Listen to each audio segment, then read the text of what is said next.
د افغان طالبانو په وړاندې د امریکا ظالمانه پریکړه.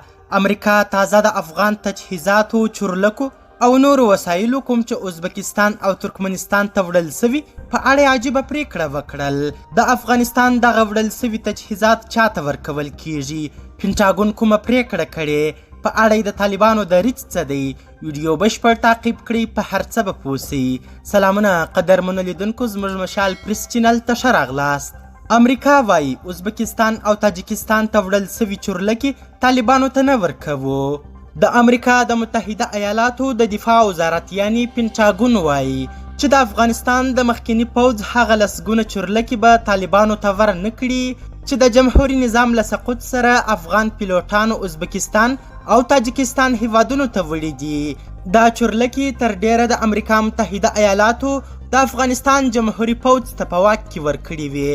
د پینټاګون ویان جان کیربي ویلي چې د یادو چورلکو د برخلیک په اړه وروستۍ پریکړه نه ده سوې، خو دا روښانه ده چې طالبانو ته به نه ورکول کیږي.